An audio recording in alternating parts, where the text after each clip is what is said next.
Bismillahirrahmanirrahim. Assalamualaikum warahmatullahi wabarakatuh. Bertemu lagi dengan saya di mata kuliah Manajemen Pemasaran Organisasi dan Bisnis, di mana ini merupakan pertemuan yang ketujuh. Artinya ini merupakan pertemuan dengan materi sebagai pamungkas di menjelang UTS ya.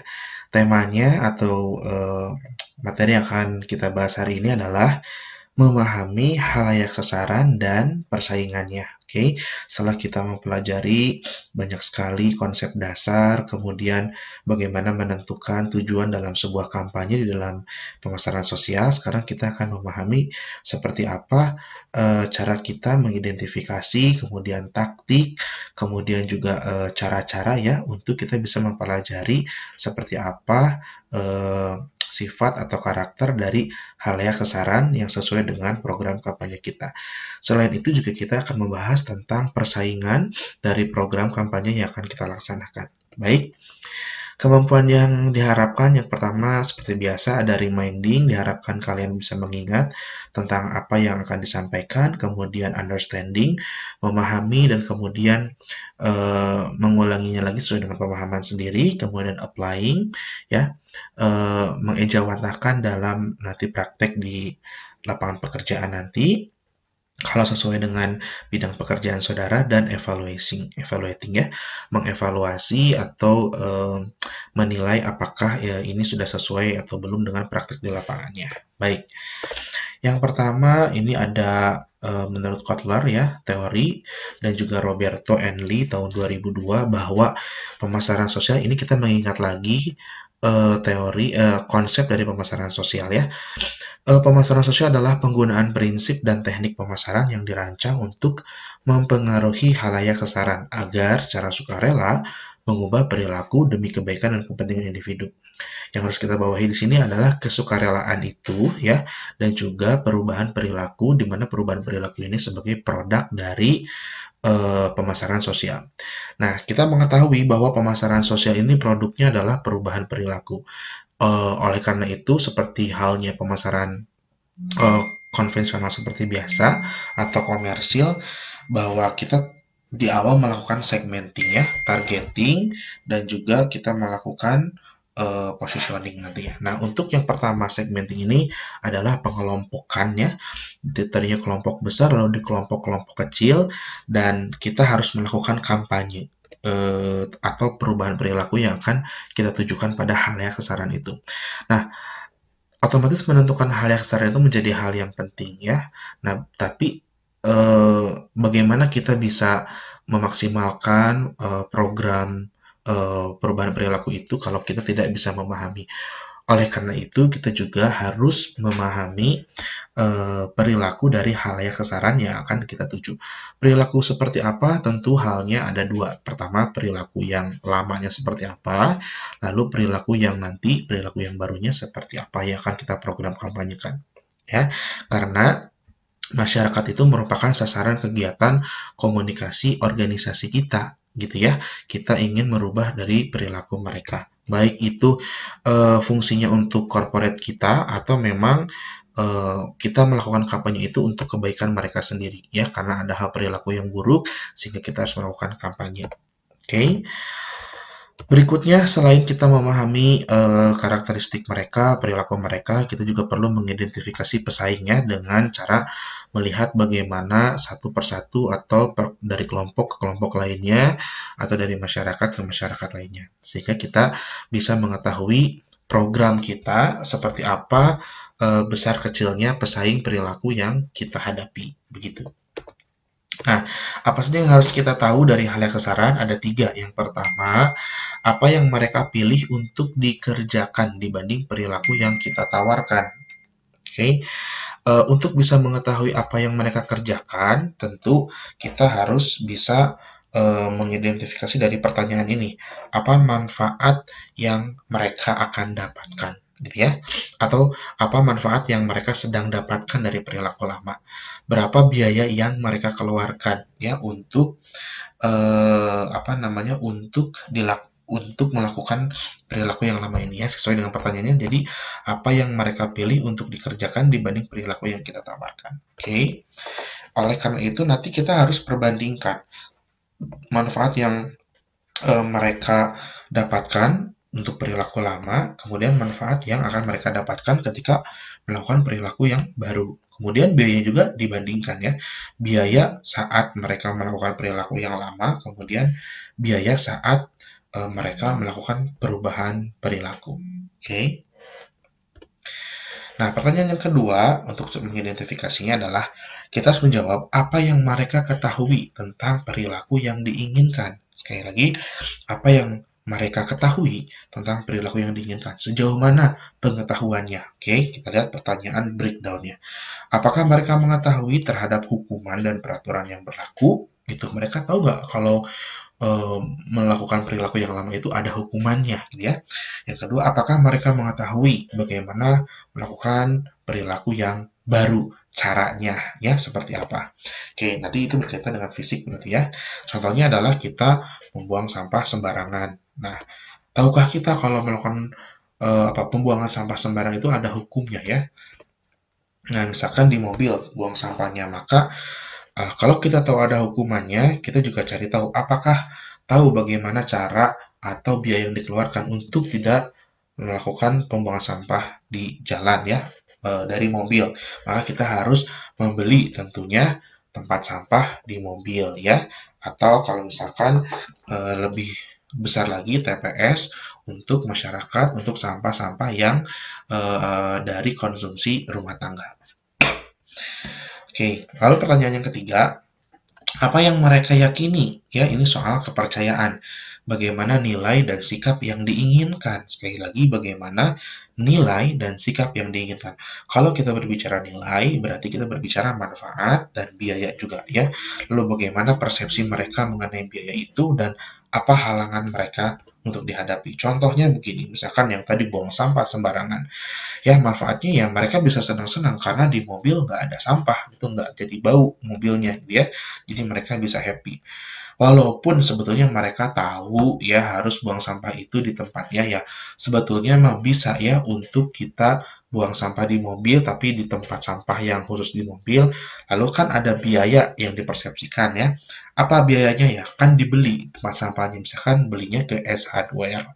Nah, tapi kita harus juga mencari tahu apa halangan mereka. Seperti ini ekspresinya apakah ini tidak punya uang begitu atau memang malas untuk belinya ya. Kita harus mengetahui sikap dari halayak kasaran tersebut. Nah, berikutnya model yang digunakan dalam memahami halayak kasaran. Ada 4 di sini ya, ada istilahnya KAPB. KAPB itu knowledge, attitude, practice, sama belief. Jadi kita mempadu-padankan antara bagaimana pengetahuan mereka ya terhadap manfaat dan biaya perilaku lama dan perilaku baru, kemudian bagaimana sikapnya, bagaimana cara melakukannya, dan seperti apa keyakinan mereka, begitu ya. Nah, model kepercayaan kesehatan, contohnya yang HBM ya, dikembangkan oleh psikolog sosial Hobsbawm, Kegels, dan Rockenstock yang sangat dipengaruhi oleh teori Kurt Lewin. Sorry, ini agak typonya banyak ya. Oke, nah kalau menurutnya teori Hobsbawm ini adalah bahwa perilaku baru itu dimulai dengan adanya keyakinan. Contohnya adalah dalam satu keluarga yakin bahwa sehat itu penting, begitu ya.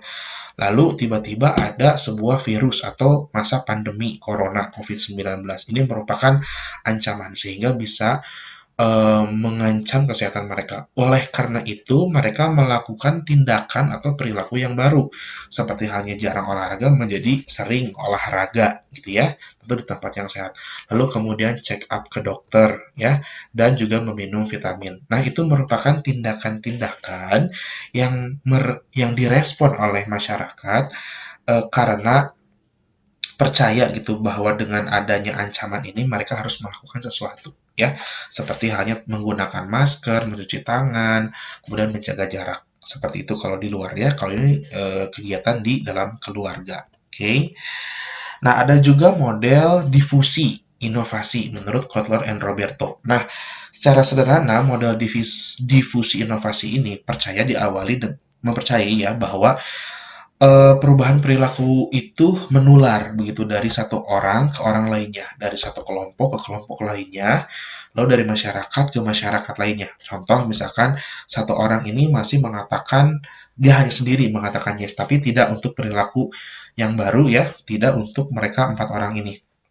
Tapi seiring berjalannya waktu, kemudian mereka saling berkomunikasi, mereka bisa saja saling memaparkan informasi, kemudian memberikan pemahaman bahwa ada manfaat yang lebih baik dari perilaku itu. Sehingga difusi itu secara sederhananya adalah adanya penularan perilaku yang baru ya karena terpapar oleh orang-orang yang percaya. Oleh karena itu, nah difusi ini bisa juga dikatakan sebagai penyebaran gagasan melalui komunikasi ya. Misalkan dengan ngobrol dengan teman-teman di kafe, misalkan seperti itu. Nah, tapi orang yang bisa merubah ini juga harus punya motivasi dan sama harus adanya difusi atau tekanan untuk menyebarkannya juga sehingga menjadi agent of change gitu. Nah, itu menurut model difusi inovasi. Nah, berikutnya teori kognitif sosial atau pengetahuan sosial atau teori pembelajaran sosial yang percaya bahwa manfaat perilaku lebih besar daripada biaya. Ada istilah kan, lebih baik mencegah daripada mengobati. Nah, itu merupakan teori kognitif sosial. Semua orang, hal yang umum mengatakan seperti itu, merokok itu berbahaya, begitu ya. Buanglah sampah pada tempatnya. Nah, itu ketika ada orang yang mempercayai jargon-jargon itu atau kalimat-kalimat positif itu, maka itulah disebut kondisi yang menjadi teori kognitif sosial atau pembelajaran sosial. Nah, yang berikutnya adalah melakukannya dengan adanya kesadaran dan keyakinan yang tinggi. Ini syarat kedua ya untuk melakukan kognitif. Jadi dia harus yakin bahwa itu memang bisa dilakukan dan bermanfaat untuk dirinya dan orang lain sehingga orang bisa melakukan perubahan perilaku atau melakukan sesuatu perilaku itu berdasarkan kesukarelaannya ya. Contohnya misalkan memilah makanan hanya makanan-makanan yang sehat. 4 sehat 5 sempurna ya, daging-daging, ikan, kemudian kacang-kacangan dan buah-buahan. Begitu juga susu gitu ya. Nah, ada juga norma sosial. Nah, norma sosial ini membandingkan antara manfaat potensi dari pemahaman yang dirasakan versus perilaku aktual di antara target halayak. Sekali lagi, manfaat potensial dari pemahaman yang dirasakan, jadi nilai kampanyenya versus perilaku aktual versus perilaku yang sekarang, gitu ya. Contohnya, norma sosial itu adalah ini ya, kerja bakti. Nah, kerja bakti itu ada orang yang siap, ada orang yang tidak. Nah, itu sebetulnya orang yang tidak juga sebetulnya ada dorongan untuk melakukan hal yang sama. Cuman terkendala dengan malas, dengan mager, dengan gabut, dan lain sebagainya. Gitu. Jadi nggak bisa melakukan kerja bakti. Nah, padahal kerja bakti itu merupakan salah satu norma sosial yang ada di Indonesia. Gitu ya. Nah, jadi tema dari semua model itu yang pertama, ini ada 8 ya. Yang pertama, orang itu pasti telah membentuk niat positif yang kuat atau membuat komitmen untuk melakukan perilaku. Dia karena pembelajaran kan dari norma sosial dan lain-lain sehingga dia menerima hal itu sebagai niat positif. Lalu tidak ada kendala lingkungan yang membuatnya tidak mungkin untuk melakukan perilaku sehingga ya dia bisa melakukan perilaku yang baru, yang baik ya. Orang itu memiliki keterampilan yang diperlukan untuk melakukan perilaku. Misalkan dia harus olahraga, ya memang dia hobi olahraga dan badannya juga bisa untuk berolahraga. Tapi yang overweight, ya tentu olahraganya disesuaikan ya. Nanti ya keterampilannya tentu berbeda dengan keterampilan yang orang yang fit gitu. Kemudian, orang percaya bahwa keuntungan atau manfaat hasil positif yang diantisipasi melakukan perilaku mereka lebih besar daripada kerugiannya. Ya, ada biaya hasil negatif yang diantisipasi. Kemudian, orang tersebut merasakan tekanan sosial atau normatif yang lebih besar untuk melakukan perilaku tersebut akan tidak melakukan perilaku. Contohnya yang tadi yang kerja bakti tadi karena ada dorongan dari istrinya, misalkan kemudian tetangganya, kakak iparnya, jadi dia walaupun dia mager, dia tetap bangun, bawa alat bersih-bersih untuk di rumah dan bergabung dengan masyarakat untuk melakukan kerja bakti. Lalu selanjutnya adalah menurut orang itu kinerja perilaku lebih konsisten daripada tidak konsisten dengan dirinya sendiri. Gambar atau kinerja tidak mencerminkan standar pribadi yang diaktifkan dari aksi diri yang negatif. Artinya ketika kita melakukan perilaku yang baru, kemudian kita konsisten, ya kita akan mendapatkan manfaatnya, begitu ya. Reaksi emosional orang tersebut melakukan perilaku lebih positif daripada yang negatif. Tentu kalau kita merubah perilaku kan ada hal positif yang kita bisa dapat, gitu ya. Orang itu menganggap bahwa ia memiliki kemampuan untuk melakukan perilaku di bawah sejumlah keadaan yang berbeda. Jadi dia bisa mengkondisikan begitu orangnya, ya. Nah, itulah soal bagaimana kita bisa mengetahui karakteristik khalayak kesaran kita. Berikutnya, kita akan masuk pada pembahasan yang kedua, yaitu tentang pesaing. Pesaing siapa? Tentu pesaing dari pemasaran sosial ini. Kita kembali lagi bahwa produk pemasaran sosial ini adalah perilaku, perubahan perilaku, sehingga pesaingnya juga adalah perilaku, yaitu perilaku lama, yang tentu merugikan dirinya, kelompok dan masyarakat. Contohnya buang sampah di sungai, gitu ya. Kemudian buang sampah bukan pada tempatnya, sehingga ya bau, kemudian terlihat jorok, bisa berbahaya juga, dan seterusnya. Oke, siapa pesaing dalam lingkungan pemasaran sosial? Kita akan bahas lebih detail. Yang pertama adalah bahwa khalayak tidak mengetahui manfaat perilaku baru. Jadi dia tidak mau melakukan perilaku yang baru, begitu ya.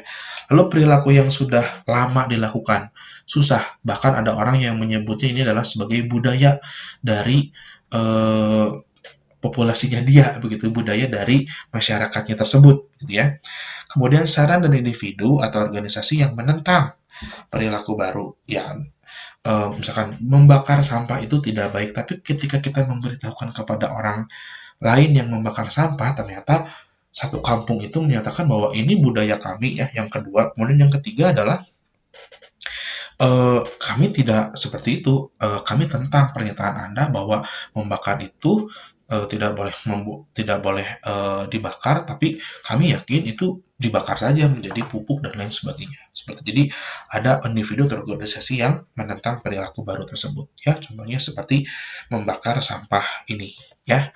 Kemudian contoh perilaku dan pesan bersaing. Ini contohnya. Yang pertama, ada sasaran perilaku itu adalah memilah sampah di rumah. Maka perilaku bersaingnya adalah buang sampah satu tempat aja. Siapa yang membawa pesannya? Tetangga, begitu kan? Kemudian membuang sampah ke TPS. Perilaku bersaingnya bakar saja sampahnya. Siapa pembawa pesannya? Adalah tetangga juga. Kok tetangga lagi ya? Iya, karena tetangga itu bisa sambil ngerumpi, bisa sambil juga ngasih informasi yang kemudian itu diyakini, jadi kepercayaan. Jadi belief ya, buat masyarakat kalau buang sampah dibakar itu nggak apa-apa gitu, bahkan bagus dan kita melaksanakan budaya. Nah, itu yang jadi bahaya. Itu rumpi negatif ya. Harusnya ngerumpi bisa lebih positif gitu ya.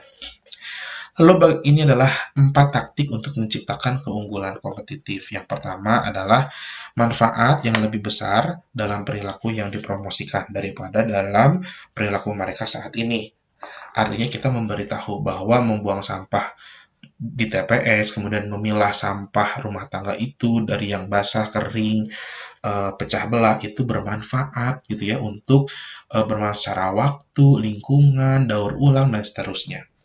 Lalu biaya yang lebih rendah dan lebih sedikit hambatan untuk mengadopsi atau mengadaptasi perilaku yang diinginkan daripada perilaku saat ini. Jadi artinya kita juga harus mengkampanyekan bahwa biaya untuk memilah sampah itu tidak besar, kemudian membuang sampah ke TPS juga tidak besar, gitu ya, biayanya tidak sulit. Lalu, tekanan sosial atau norma-norma yang menandakan sebagai nilai budaya yang dapat diterima. Nah, kita juga bisa membentuk budaya ya, nilai norma yang baru, nilai sosial yang baru. Kalau kita ini membuang sampah harus sesuai dengan tempatnya, begitu ya. Nah, menurut Kenzemore dan Smith ini dikuatkan lagi ya, dikonfirmasi lagi mengenai yang tadi, yang 4 taktik itu ya. Ini berarti 3 taktik, atau memang 4 taktik, satunya tidak tertulis. Nah, satu lagi silahkan dicari ya, nanti yang bisa diisi di kolom komentar dapat nilai aktif ya, kolom komentar, boleh deh di kolom komentar nanti dapat nilai aktif. Kemudian yang ketiga adalah McKenzie, Moore, dan Smith itu mengklarifikasi lagi ya, bahwa untuk yang ini ini bukan 4 taktik tapi 3 taktik ya, 3 taktik. Nah, berikutnya ini adalah konfirmasi, ada 4 konfirmasi dari McKenzie-More dan Smith gitu ya. Yang pertama adalah meningkatkan manfaat dari target perilaku. Jadi kita harus mengkampanyekan itu sekali lagi adalah manfaat-manfaat dari perilaku yang baru. Kemudian mengurangi hambatan atau biaya untuk target perilaku, kemudian mengurangi manfaat dari perilaku yang bersaing. Nah itu kita kasih tahu bahwa perilaku yang lama itu manfaatnya misalkan cuma 2 poin, tapi kalau yang perilaku baru ini bisa 10 poin gitu ya. Kemudian meningkatkan hambatan dan atau biaya dari perilaku yang bersaing. Jadi digede-gedein biayanya sehingga mereka akan lebih sadar kalau sebetulnya dengan perilaku lama itu punya biaya yang tinggi, yang besar, yang sulit, ya kemudian manfaatnya juga kecil. Padahal kalau perilaku baru itu manfaatnya juga lebih besar dan biayanya lebih kecil, gitu ya. Nah, kemudian mencari tahu apa yang menjadi pandangan hayal sasaran tentang persaingan. Ini ada 3 kolom. Yang pertama adalah contohnya adalah manfaat yang dipersepsikan ya, lalu perilaku yang diinginkannya, penggunaan kursi, perilaku bersaingnya menggunakan sabuk pengaman dewasa biasa. Nah, perilaku yang diinginkannya harapannya memang dengan kursi khusus itu lebih aman ya, tapi ada perilaku bersaingnya yaitu anak saya merasa dewasa, padahal belum waktunya gitu ya, jadi nggak fit gitunya. Nah, hambatan yang dirasakan. Hal ini dirasakan rumit dalam penggunaan kursi khusus gitu ya. Anak saya bisa terluka gitu ya. Sehingga ya harus atau perlu menambahkan kursi yang khusus gitu ya untuk bisa mengamankan anak di dalam kendaraan. Berikutnya adalah poin yang dibutuhkan untuk meninjau kampanye dan berpotensi merubah. Nah, jadi gini, kalau kita misalkan setelah kampanye lama, tapi perubahan perilakunya juga belum ada dari masyarakat, maka kita bisa saja merubah khalayak sasaran atau merubah pesan kampanyenya. Hal yang perlu ditinjau itu adalah poin-poin yang ini. Yang pertama adalah satu target pasar memiliki keyakinan bahwa kita akan mengalami kesulitan mengubah atau kemungkinan tidak mau berubah. Nah, kalau sudah terjadi ini, berarti kita bisa jadi program kita gagal, gitu ya. Lalu perilaku yang diinginkan atau perilaku baru itu memiliki terlalu banyak hambatan dan tidak dapat diatasi untuk satu atau lebih oleh target halayak. Ya, jadi dikatakan sangat sulit karena biayanya mahal atau hambatannya banyak, begitu ya. Karena ya mungkin tadi, tapi pesannya juga yang tidak tersampaikan bahwa hambatannya ini sedikit, begitu ya. Berikutnya, halayak memberitahu bahwa tujuan perilaku tidak jelas. Nah, kalau ini berarti kesalahan kita ya. Nilai atau pesan kampanyenya tidak clear gitu ya. Lalu persepsi biaya yang terlalu tinggi. Nah, biaya terlalu tinggi, tapi ini sekali lagi ini persepsi. Oleh karena itu perlu diriset dengan cara membuat kuesioner lalu diberikan angka atau interval begitu ya. Itu dinilai 1 atau sampai 5 begitu ya. Lalu tujuan perilaku telah terpenuhi dari perilaku yang lama. Jadi nggak perlu perilaku yang baru gitu, saudara. Nah, lanjutannya, kita belajar bahwa tujuan pengetahuan utama tidaklah diperlukan, namun tujuan keyakinan akan diperlukan. Jadi sekali lagi, budaya yang mereka dapatkan dari dulu itu merupakan keyakinan yang mahal, sehingga ketika kita edukasi, kita melakukan literasi itu tidak berpengaruh begitu terhadap perubahan perilaku mereka. Ketika misalkan membakar sampah sudah menjadi budaya diingatannya dan diyakini oleh semua orang di masyarakat itu, kita tidak bisa masuk dengan sekedar pengetahuan, tetapi kita juga harus menabrak budaya itu tentunya dengan cara yang lebih kuat lagi ya. Merubah budaya tidak seperti membalikkan tangan atau menginformasikan sesuatu ya. Lalu tujuan perilaku awal bukanlah solusi untuk masalah. Sekali lagi, tujuan perilaku awal bukanlah solusi untuk masalah, sehingga ya tadi nggak perlu dilakukan perubahan perilaku. Dan tujuannya terlalu tinggi sehingga tidak bisa digapai, sehingga tidak bisa dicapai gitu ya. Karena ya sudah hambatannya yang sangat berat dan tujuannya terlalu tinggi. Kemudian fasilitas fisik pun tidak mendukung. Dan budaya yang kuat, udah itu mah sudah bisa disimpulkan kalau perubahan perilaku yang kita kampanyekan sepertinya harus kita rubah ke halayak sasaran yang lain atau pesan perilakunya yang dirubah sesuai dengan kondisi yang berpotensi ya di halayak sasaran tersebut. Oke, demikian materi singkat untuk di pertemuan yang ke-7 ini. tentang memahami karakteristik halayak sasaran dan juga persaingannya. Selamat UTS ya, semoga lancar UTS-nya, semoga selalu sehat, salam berkarya, dan terima kasih. Wassalamualaikum warahmatullahi wabarakatuh.